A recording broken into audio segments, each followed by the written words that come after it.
todo lo que estamos estudiando, pues a veces tenemos tantas cosas que se nos olvidan. Un poco hacer un breve resumen sobre lo que llevamos hasta ahora, muy rápido. Pues estamos hablando del libro de Nehemías, que Nehemías fue un hombre que Dios utilizó para levantar un muro que estaba destruido. Él, en alguna forma, se identifica con su gente, toma una decisión y va a un lugar donde no era el lugar donde él vivía, se desplaza kilómetros para ayudar a otra gente, anima a la gente, coloca a la gente, cada uno en su sitio, y él decide hacer un balance o supervisa la situación como estaba y decide trabajar en favor de toda una comunidad que vivía lejos de donde él residía. El tema está en que cuando él viaja desde Persia hacia Jerusalén, él no solamente, o en un principio contemplaba reanudar o reestructurar o reconstruir un muro de piedra alrededor de toda una ciudad, sino que se encuentra con problemas internos. Y ahí es donde el capítulo 5 podemos en esta mañana sacar, hay 2 puntos importantes, pero solamente vamos a tratar uno. El tema del capítulo 5, que yo os dejo que lo leáis para que sacáis vuestras propias conclusiones, vuestra propia interpretación, y Dios os pueda hablar a vosotros también lo mismo que me habla a mí cuando lo leo. Así que por eso es que he tomado la costumbre de no leer el capítulo, sino que lo leáis en vuestra casa y saquéis vuestras propias conclusiones. Mirad, en el tema del capítulo 5 hay algo muy interesante, que quizás nosotros podamos identificar con mucho de lo que vimos en este tiempo.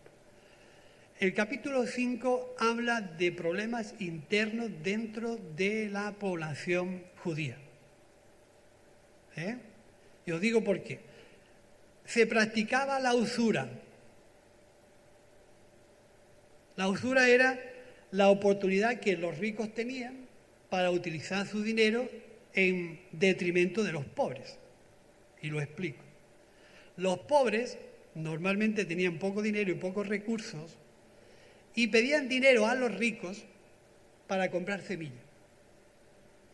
Si todo esto a cambio de unos intereses y de unos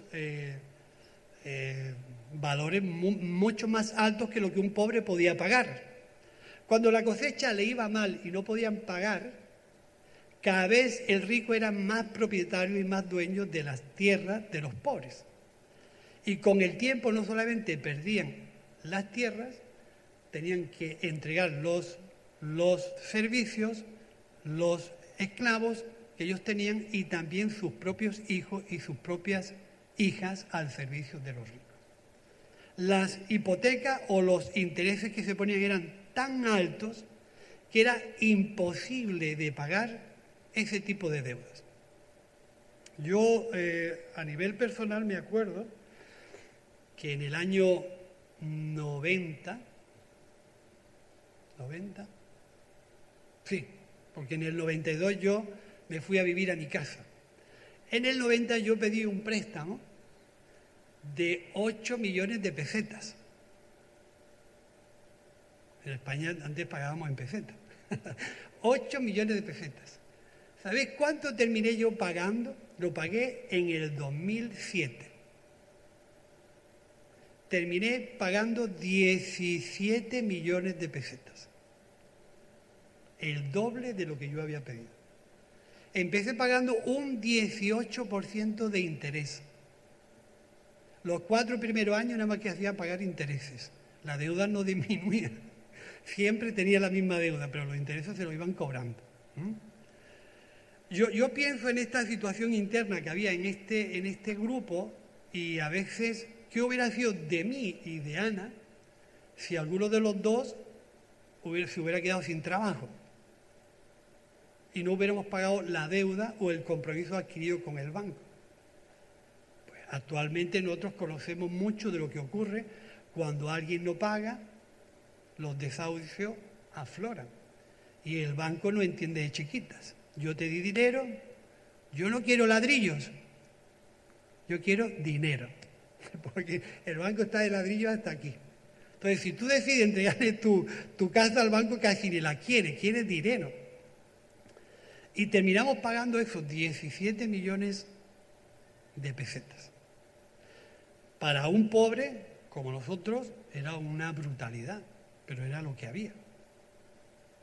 Para mí que era un abuso del que tiene dinero sobre los pobres, ¿no? En alguna forma ese tipo de circunstancias era la que se estaba dando en ese tipo de convivencia. Cuando la convivencia dentro de un pueblo no es buena, el propósito que Nehemías se marcó de levantar un muro como esto ya está sólido, ¿eh? Pero ya la semana que viene tendremos la oportunidad de participar. El propósito de Nehemías era levantar un muro alrededor de Jerusalén para proteger la ciudad, pero también poner en orden las dificultades que había dentro del pueblo. Y dentro de la práctica judía había un método que le llamaban, o una práctica que comúnmente se daba entre ellos hasta que se olvidaban, que era el año del jubileo. El año del jubileo, cada 7 años, los que habían tomado posesión de los esclavos tenían por ley, porque así estaba escrito, la devolución de los esclavos, el descanso de la tierra y el perdón de las deudas. Porque eso, si leí el capítulo 5, estaba creando muchos problemas entre ellos. Había gente que no tenía para comer, que no tenía para tirar para adelante, y sin embargo los ricos siempre les sobraba el dinero. Pero no tenían una comprensión o una solidaridad o una generosidad con aquel que a él le había pedido prestado. Sino que yo te he prestado, tú me pagas. Y si no me pagas, me quedo con tu tierra. Y si no tienes más tierra, me quedo con tu hijo. Y si no, con tus esclavos. Y si te mueres de hambre, me da igual. Eso es lo que había. Nehemías se da cuenta de ese tipo de historias e interviene. Dice, no está bien el trato que le estáis dando a vuestros hermanos. Pero interviene principalmente porque eso estaba dificultando la edificación del muro. Mientras se peleaban entre sí, el muro no podía construirse. O sea, se paraba la obra. Y él ve como una prioridad hablar con esos hermanos y decirles, no está bien lo que hacéis con vuestros hermanos. Cada 50 años se celebraba también el año jubilar, según las leyes judías. A los 50 años, todo el que era propietario de tierras que no eran suyas, que la habían adquirido de manera interesada y por usura, le devolvían las tierras literalmente a los pobres. Porque era una señal de igualdad, de comprensión, de generosidad, de compasión y de libertad. Era darle la libertad a alguien que estaba preso de un préstamo, de una hipoteca y no podía pagarlo. Entonces, esa ley existía en el Antiguo Testamento. Si buscáis el Levítico capítulo 25, ahí viene un capitulazo bien grande donde habla acerca de las leyes del jubileo. Para nosotros puede ser ilustrativo de que esas leyes pertenecen a un pueblo, a una cultura, a una forma de entender a Dios, a una forma de relacionarse. Pero el capítulo 5 habla de perdón, literalmente perdón. Cuando alguien perdona es porque ha sido ofendido. Y cuando alguien es perdonado es porque ha ofendido a alguien, ¿no? El significado de perdón literalmente significa declarar sin culpa. Digo más, librar a mi hermano de mi juicio, remitir la deuda de otro, darle la libertad y también a su mismo tener libertad. ¿Sabéis que alguien que no perdona es tan esclavo como el que no está perdonado? El perdón significa libertad para el que perdona y libertad para el perdonado. Así que si alguien en alguna forma le era perdonada su deuda, significaba que recuperaba la dignidad de volver a manejar sus tierras, la libertad de decidir con lo suyo, de administrar a su familia, de entender y atender a los suyos. Era como al que posiblemente en este tiempo alguien le dé la noticia o la buena noticia del banco y le dice: tus deudas han sido canceladas. ¿Qué ocurriría con algo así a esta gente que tiene que entregar su vivienda, sus pisos, porque no pueden pagar? Si recibieran una noticia de esa envergadura. Eximir la deuda, condonar la deuda.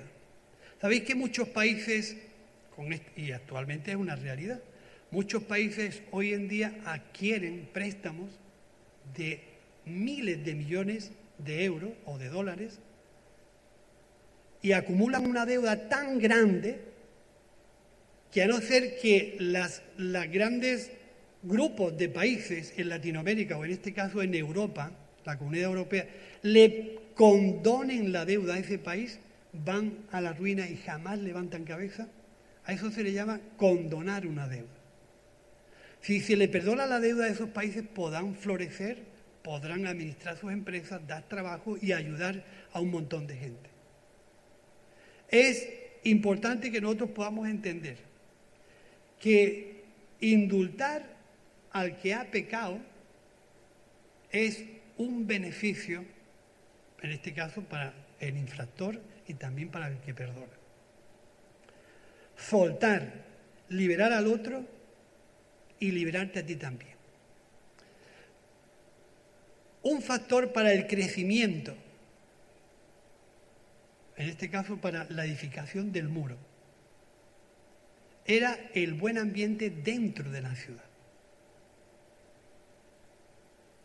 Si había mal ambiente, y hay ambientes que son tóxicos y que huelen mal y no invitan a trabajar, normalmente nos despegamos de algo que huele mal, de algo que está sucio, de algo que está putrefacto, que huele mal. Nehemías se dio cuenta de ese ambiente y trató de eliminar todas las dificultades y todos los problemas que se estaban dando dentro de la ciudad, ya no fuera. Fuera tenían los suyos, con esos tres personajes que leemos continuamente en el libro de Nehemías: Sanbalat, Tobías y Gesén el árabe, que eran samaritanos que no tenían en cuenta la ley de Dios y que se saltaban las leyes por su cuenta y no querían que se edificara el muro. Pero dentro del muro había mucha irregularidad entre hermanos y mucha mala relación. Y Nehemías dice: esto no puede ser, porque mientras estemos peleándonos, el muro no será nunca edificado. La falta de perdón es una imposibilidad de crecimiento. Si no, vamos a ver algunos textos que nos pueden ayudar para entender que tener un buen concepto de Dios nos va a liberar a nosotros de cómo tenemos que encauzar un problema. O sea, Dios no es el defensor de nuestras causas. En el Antiguo Testamento, cada vez que alguien tenía un conflicto uno con otro, o alguien recibía una injusticia, o alguien recibía un mal gesto, o alguien era ofendido, o alguien era maltratado, pedía que la justicia de Dios se le aplicara a ese. Si no, leed los Salmos y veréis cómo hay un sentimiento de venganza de Dios sobre las personas que se han portado mal. Y pedían a Dios que Dios ejerciera justicia contra esa persona o contra esa circunstancia que era algo que a mí me había causado mal. Entonces había un sentimiento del Dios vengativo, del Dios justiciero, que obraba a favor de mis injusticias y de mis incomodidades. Y mandábamos a Dios a vengar al que nos había ofendido a nosotros. Sin embargo, también en muchos textos del Antiguo Testamento entendemos que hay textos que son fenomenales que estén ahí, porque Dios es lento para la ira y grande en misericordia. Y no es corto, sino que dice Isaías que es amplio en perdonar. Entonces, el Dios del Antiguo Testamento, bien entendido, es un Dios de gracia a la misma altura que la manifestación de Jesús. Un Dios de gracia, un Dios de perdón. Y era curioso que en ese tiempo de jubileo sonaba una trompeta para que todo el mundo se enterara que era un año de perdón y un año de libertad. Sonaba la trompeta. ¿Os enteráis bien que este año es un año de perdón? Pero qué pena es poder tener que perdonar cada 7 años o cada 50 y hacer esclavo a una persona durante 7 años hasta que ese año se cumplía. Estar sometido a unas leyes de este tipo, gracias a Dios que ahora conocemos a Cristo, ¿no? Y que obra de una forma diferente en nosotros. El concepto de Dios en el Nuevo Testamento es un concepto de Dios de gracia. Mira, esto sí quiero leerlo, porque es de mis textos básicos en mi fe. El ejemplo de Jesús en el templo. Sabemos que en el tiempo de jubileo sonaba una trompeta y le decía a todo el mundo: gente, este año es el año del perdón, este es el año de la libertad, este año el año de la compasión, para que todo el mundo se enterara que era un año de perdón. Fijaos a Jesús en el templo, empezando su año y su ministerio. La proclama que Jesús hace en ese tiempo es un año de perdón. Jesús coge y levanta la voz y dice: el Espíritu del Señor está sobre mí porque me ha enviado para hacer este trabajo. Lo leo.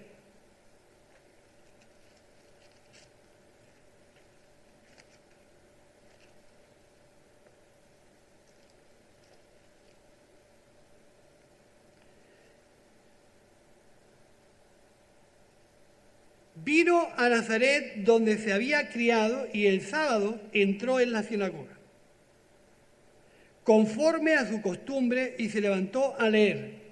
Y se le dio el libro del profeta Isaías. Y habiendo abierto el libro, halló el lugar donde estaba escrito: el Espíritu del Señor está sobre mí, por cuanto me ha enviado para dar buenas nuevas a los pobres. Y me ha enviado a sanar a los quebrantados de corazón, a pregonar libertad a los cautivos, vista a los ciegos, y poner libertad a los oprimidos, y predicar el año agradable del Señor. ¿Sabéis cuál era el año agradable del Señor para un judío? El año del jubileo. El año en que se le declaraba que su deuda había sido pagada. El año en que se sentía en libertad. El año en que se sentía perdonado. Ese era el año agradable de Dios para él. Y Jesús desde el principio de su ministerio declara en el poder del Espíritu Santo y lee este texto que es clave para entender la gracia de Dios. Este es el año agradable de Dios. Para construir el reino de Dios hace falta hacerse con el Espíritu de Jesús y establecer y proclamar el perdón de Dios.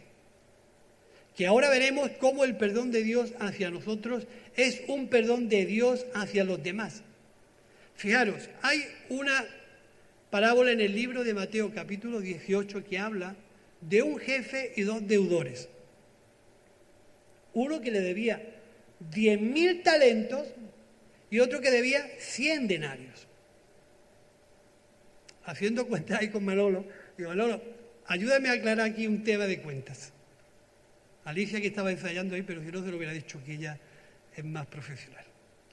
O por lo menos está intentando hacerse con su carrera.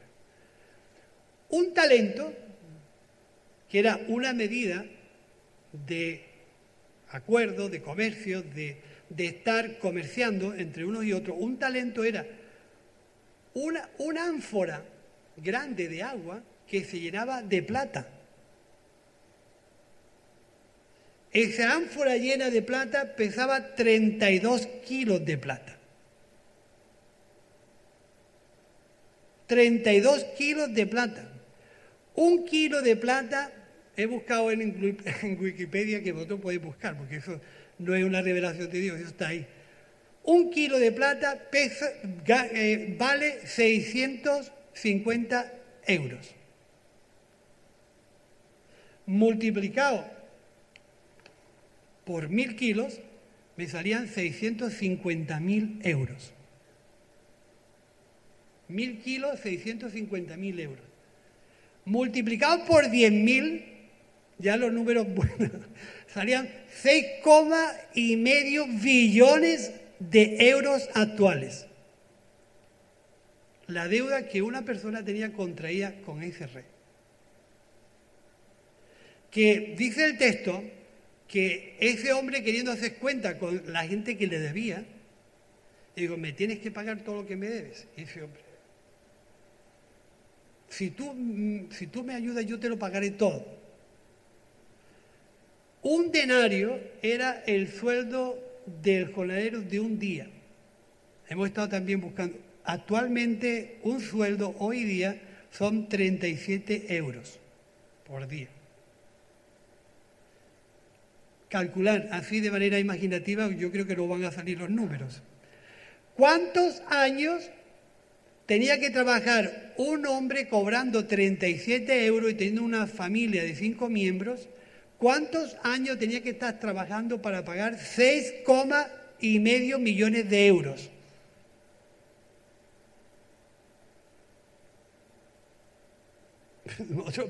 A mí no me salen las cuentas. No sale. Sin embargo, dice que ese hombre, teniendo misericordia de este, le perdonó una deuda de 6,5 millones de euros. Algo que era imposible de hacer frente. Para ese hombre estaba viviendo su año agradable de Dios, su año del Señor, porque le habían dado la libertad. Habían sido generosos con él, habían sido comprensivos y había recibido el perdón de ese hombre. Sin embargo, dice que cuando salió de la presencia de ese rey, se encontró a otro que le debía 100 denarios. 100 denarios, hemos estado haciendo las cuentas y salían aproximadamente, su deuda era de 385 euros. El que debía 6,5 billones de euros, a él le debían 385 euros.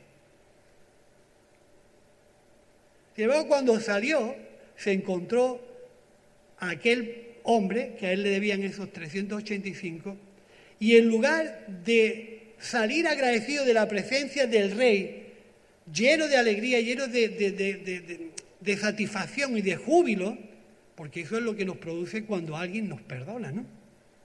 Cuando alguien nos perdona, lo primero que tiene que suceder en nuestro interior es una actitud de agradecimiento, de gozo. ¡Jope! El peso que me ha quitado de en medio, ¿no? La vida que me ha dado a partir de ahora, de no tener que pagar este dinero y estar hipotecado toda la vida. ¡Jope! Pues he nacido de nuevo. Así que cuando se encontró este hombre, lo cogió del cuello y dice, me vas a pagar hasta el último euro que le debes. Y es interesante, hermanos, cómo la gracia de Dios, desde ese principio en que Jesús nos enseña el Padre Nuestro, y le estamos pidiendo a Dios, venga tu reino y hágase tu voluntad en la tierra, así como se hace en el cielo. Eso es lo que le estamos pidiendo a Dios. Cuando le pedimos a Dios y oramos el Padre Nuestro, estamos diciendo, Señor, como tú gobiernas el cielo, gobierna la tierra. Eso es lo que le estamos diciendo. Y si venga tu reino sobre mi vida es que yo pueda aplicar las mismas reglas que tú me has aplicado a mí y yo se las pueda aplicar a los demás. Eso es lo que estamos diciendo. Porque el que no es capaz de perdonar a su hermano tampoco puede buscar un perdón de Dios.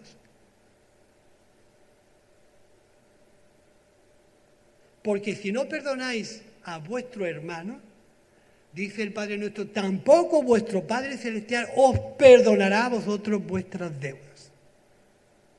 Así que muchas veces la falta de perdón no solamente te esclavizas tú porque me vas a tener en mente toda la vida, por lo que no te he pagado, vas a estar padeciendo mi inquina toda la vida, sino que tú mismo te vas a quedar en alguna forma esclavo de una forma de pensar. Imposible de edificar un muro cuando hay falta de perdón, mal ambientes, ambientes tóxicos que nos van a impedir trabajar de manera alegre los unos con los otros. Imposible. Si Nehemías trató de crear un buen ambiente a través de anular las deudas de la gente que era pobre y le refirió lo estaba escrito en la ley, le dijo, mirad que esto, fijaros, es más, os voy a leer un texto que pone aquí que me he pasado. No sé si estará por aquí, pero os lo voy a leer, pero no sé dónde lo tengo.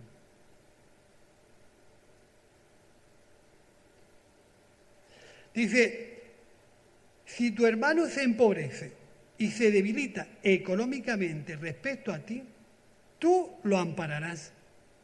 Vivirá contigo. No le tomarás usura ni intereses, sino que temerás a tu Dios. No le prestarás tu dinero con usura, ni le venderás tus víveres con intereses. Eso hacía años que estaba escrito. Nehemías le recuerda esto, porque la vida del creyente es un todo. Nuestra economía, nuestra vida, nuestra relación con los demás. No podemos despegar mi economía y mi relación con los demás. Es todo un todo. Nehemías le recuerda eso. Mira, tenemos en marcha una obra que es edificar este muro. Y este tipo de relaciones infectadas, tóxicas y en alguna manera con cierta malestar, esto hay que quitarlo. Y los convenció. Y le dijo, así haremos como tú nos dices. Quitó el mal ambiente y la obra continuó su edificación. Para construir el reino de Dios, hermanos, es imprescindible que el ambiente que hay aquí dentro sea sano, espiritual, sea en alguna forma de consagración a Dios. Si ahí dentro hay un mal ambiente, donde producen críticas, juicios y demás, chisme, todo eso hace que la obra padezca la necesidad de no ser edificada. Nehemías trata eso de una manera rotunda. Y eso es la idea que Jesús en el templo declara. El Hijo de Dios ha venido para hacer esta obra, para proclamar el año agradable de Dios, el año del perdón, el año de la libertad, el año de la igualdad, el año de la comprensión, el año de la compasión. Y esto es lo que yo he venido a hacer. Y con esta parábola de los dos deudores también se refleja el concepto que Pedro tenía acerca de ¿cuántas veces tengo yo que perdonar a mi hermano? 7 veces. Hasta la sexta le aguanta, pero la séptima, da. ¿Sabéis? El Evangelio es el vivo reflejo de la gracia de Dios en el Antiguo Testamento. Dios en el Antiguo Testamento y en el Nuevo es exactamente de coherente con la gracia. Solamente que hay que descubrir. Un Dios que mantiene a un pueblo 40 años con pan, con agua, con carne, con vestido, con calzado, ¿no es un Dios de gracia?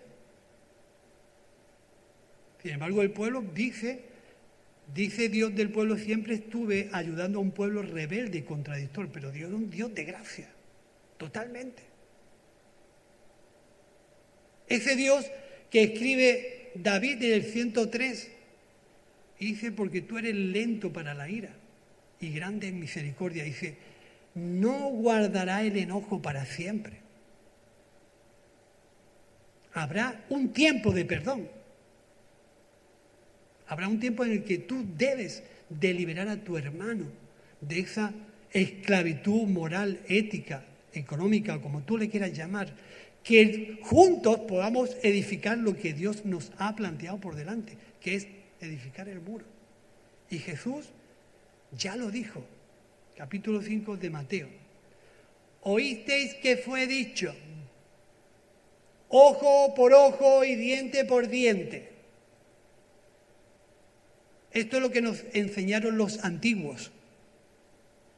Pero yo os digo que tenéis que amar a vuestros enemigos.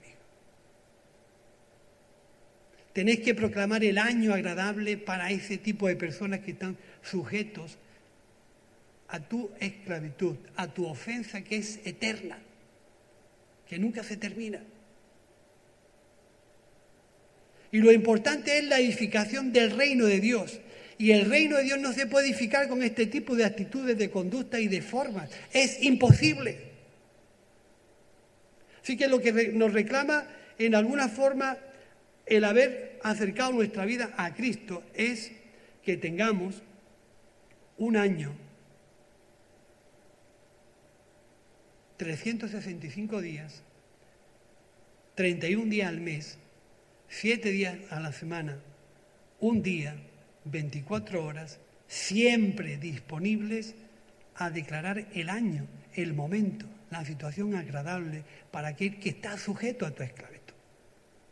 ¿Cuándo será el año en el que tú y yo proclamemos ese momento de perdón, de libertad al que está sujeto a nosotros? Por el bien de la edificación del muro.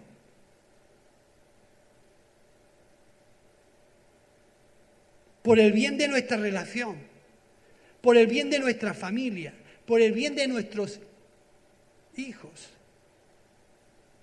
¿Cuándo declararé yo ese tiempo? Con esa actitud y con ese concepto de lo que Dios es para nosotros, un concepto claro de un Dios de gracia y de misericordia, yo puedo ir al mundo. No juzgarlo, no analizarlo, sino llevar el amor de Dios a su corazón para que Dios trabaje con ellos. Pero el concepto lo tendré claro, Dios es un Dios de gracia. La parábola del hijo pródigo es el quinto evangelio que lo debemos apreciar como la mayor concentración de gracia de Dios hacia alguien que la ha piciado. Está claro, la pició y eso no hay quien se lo quite. Pero recordemos que el perdón significa librar al hermano de mi juicio. Declararlo libre, indultarlo, condonarle la deuda. Y aquel pobre muchacho que no lo había podido hacer peor, reflexiona y dice, ¿y si voy a casa de mi padre? El no ya lo tengo, pero ¿y si fuera capaz de perdonarme? Volvería a recobrar mi dignidad, mi libertad, mi ambiente, volvería a ser una persona a gusto en su familia, volvería a sentirme entre los míos, volveré al pueblo, la gente, ¿y si Dios me perdonara? ¿Sabéis qué? La parábola del hijo pródigo manifiesta la gracia de Dios, la misericordia y la compasión de Dios, pero la actitud del hijo mayor representa la mayor crueldad que nosotros podamos imaginar. La actitud divina, la actitud humana. La actitud humana nunca está dispuesta a perdonar. La actitud divina sí. Pero ¿sabes cómo termina esa parábola? Con el hijo mayor enfadado. El padre rogándole, mira, vamos a edificar de nuevo la familia. Tu hermano ha cometido un error. Tu hermano se ha equivocado, pero pasa dentro, alégrate, gózate y vive con nosotros este momento de alegría en que tu hermano ha venido y yo le he condonado la deuda, yo le he perdonado la deuda. ¿Yo? ¿Me voy a pasar? ¿Con ese me voy a juntar? Pero tú sabes lo que tú has hecho.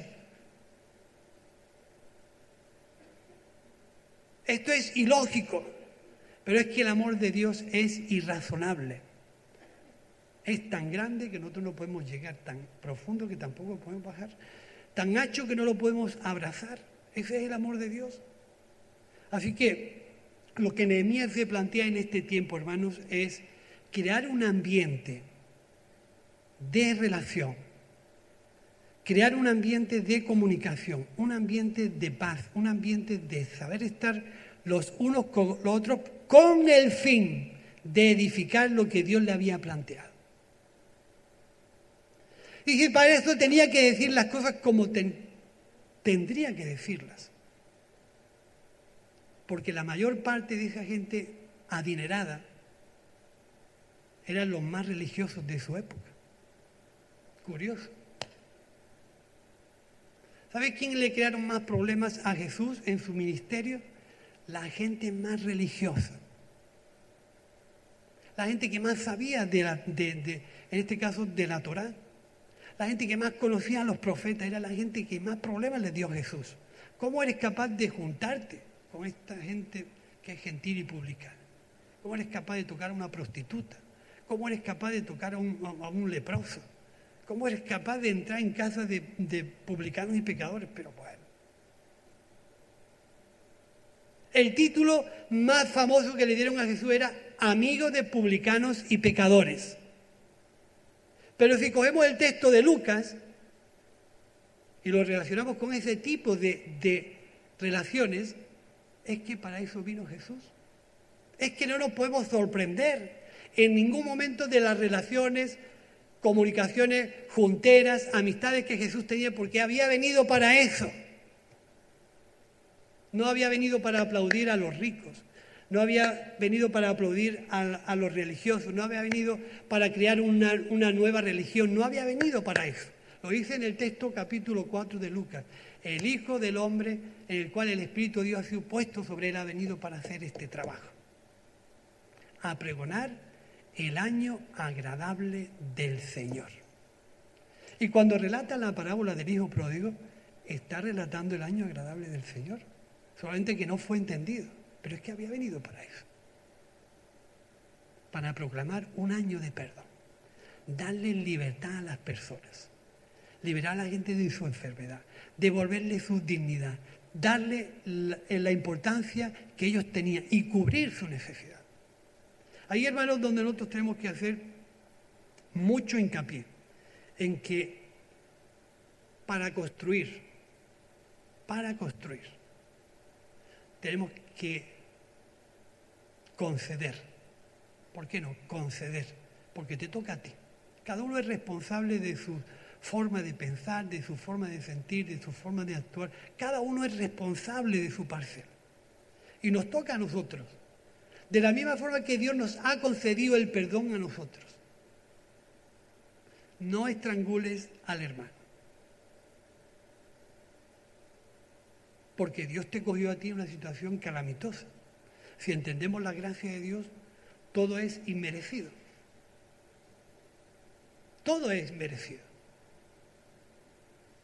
Y no importa lo que nosotros le debiéramos a Dios. Dios no nos pidió un currículum. Nos perdonó sin preguntarnos por qué. De la misma forma, para que ese ambiente dentro de estos muros pueda continuar edificando. Recordad que en el capítulo 4 habíamos edificado hasta la mitad del muro. Ya no había grietas en el muro, no había fisuras, estaba totalmente cerrado. Ya se había arreglado el tema exterior del muro. Ahora había que arreglar el tema interior. que es, no sé si más difícil o más complicado, que poner 4 piedras que las colocas tú. Pero, porque yo una piedra la domino, pero la voluntad de una persona no se domina. Tengo que decidir yo. De contribuir a la edificación del muro. Y no sé si Natanael tiene por ahí el texto en el que dice el libro de Nehemías: levantémonos y edifiquemos. Porque el pueblo tuvo ánimo para trabajar y así esforzaron sus manos para bien, entendiendo que somos en alguna forma idóneos para edificar el muro de Dios cuando nos tratamos bien unos a otros, cuando limpiamos la herida, la desinfectamos y dejamos que el Espíritu de Dios caiga sobre nosotros y nos sane. Así nosotros también podemos hacerlo con los demás.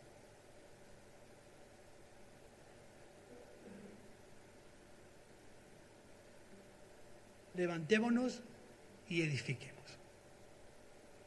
Eso debemos de gritarnos unos a otros.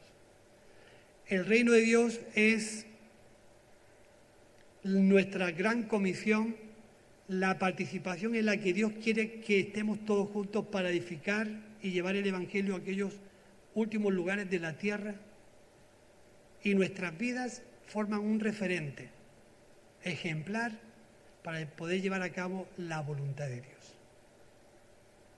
Tenemos que ir libres de odios, de rebeldía, de falta de perdón, de rencores. Tenemos que ir libres de todo ese tipo de actitudes. A veces, hermanos, queremos llevar una vida en santidad y en consagración a Dios con unas mochilas, que Dios santo lo que tienen que pesar esas mochilas. Más que el baúl de Karina. Muchos de los que venís de fuera no sabéis quién era Karina, pero Karina es una cantante aquí española, que cantaba una canción que decía: buscando en el baúl de los recuerdos,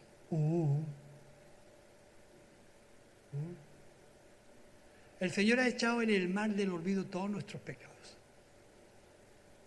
y ha declarado nuestro año agradable. Nosotros tenemos que buscar, con la ayuda de Dios, buscar la hora, el momento, el día, la semana, el mes, el año,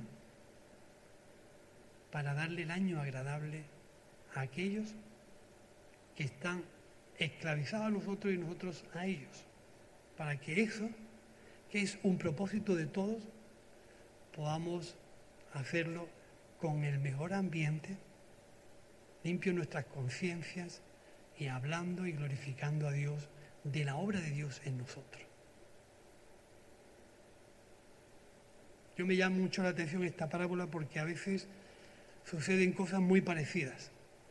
El banco o la banca tuvo un tiempo malo hace unos años atrás. Recibieron una inyección, una lluvia de millones increíbles para levantar la banca.